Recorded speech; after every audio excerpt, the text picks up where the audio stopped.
Every year we celebrate Halloween. We dress up in costume, have parties. The kids go door to door to trick or treat.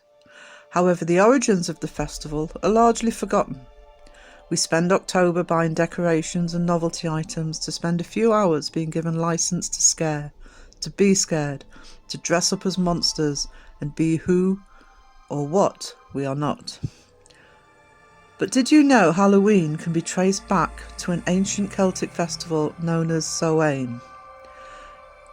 The origin of the event marked the end of the harvest and the start of the winter in Ireland.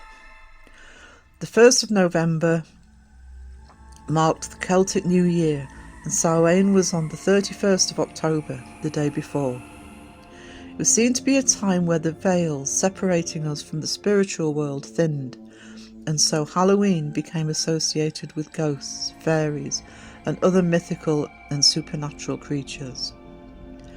The Celts, upon this thinning of the veil, would pay homage to their ancestors.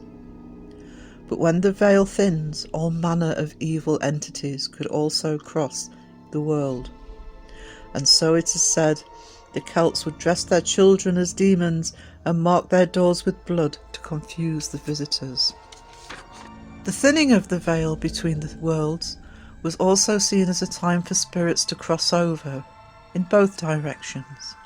Those who had long since passed were believed to be able to come back to the land of the living, and those who had passed away during the year could use the time to cross over to the other side.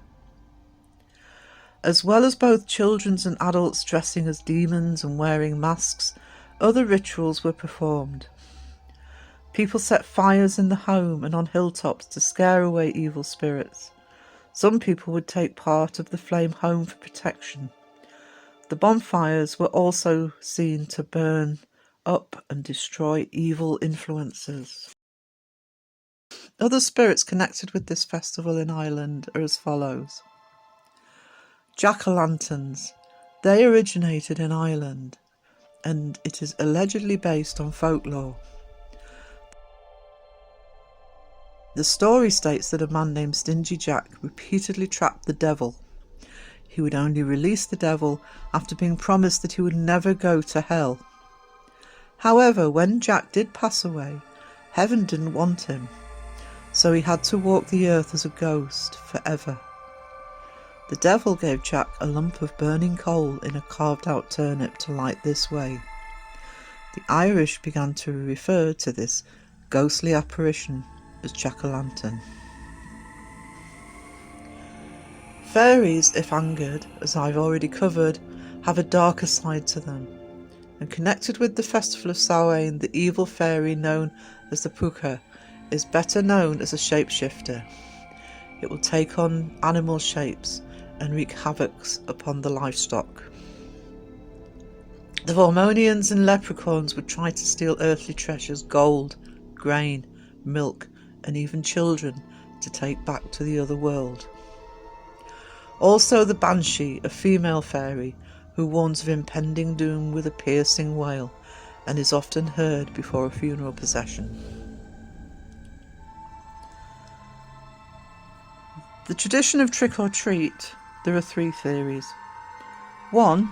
Offering to the spirits when the veil was thin for both tribute and protection, hence knocking on doors, now threatening trick-or-treat, leaving people alone if they offered food, in modern times, candy. 2. It's believed to come from the Scottish practice of guising. Poor adults and children would collect food from local homes in return for prayers. And 3. Bell-snickling, a German-American tradition where children dressed as costume and called on their neighbours. The neighbours had to guess who was visiting. If they couldn't, they had to supply food. The name Halloween comes from the crossover from pagan to Christian beliefs. Christian leaders transformed pagan holidays into Christian celebrations in the 7th century. When the Pope decreed November the 1st would be All Saints' Day or All Hallows' Day. The day before, as Samhain was a continued tradition, became All Hallows' Eve, or as we know now, Halloween.